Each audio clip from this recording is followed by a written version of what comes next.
আজ বাড়িতে কে এমন আসবে যার জন্যে আমাকে পুরো বাড়িঘরগুলো সব পরিষ্কার করতে হচ্ছে।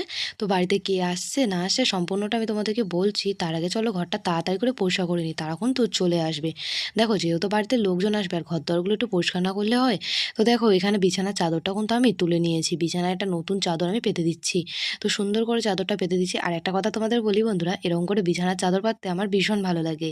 চাদর পাততে যে কি ভালো লাগে, তো দেখো বিছানার চাদরটাও কিন্তু আমি পাল্টে নিয়েছি আর বালিশের ওশারগুলো প্রচুর নোংরা হয়েছে। ওগুলোকেও কাচতে হবে। তাই বালিশের ওশারগুলো কিন্তু আমি খুলে নিয়েছি। আর এদিকে লেপ, কাঁথা, কম্বল এই শীতকালটা আসলে আমার ভীষণ বিরক্ত লাগে। এগুলো সব গোছাতে হয়। প্রত্যেকদিন সকালবেলা গোছাও আর রাত হলে খুলে আবার ঘুমাও।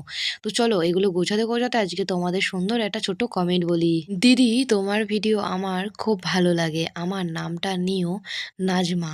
তো থ্যাংক ইউ নাজমা বোন আমাকে এত সুন্দর একটা কমেন্ট করার জন্য। আমার তরফ থেকে রইলো তোমার জন্য অনেক, অনেক ভালোবাসা। অনেক ভালো থেকো বোন তুমি।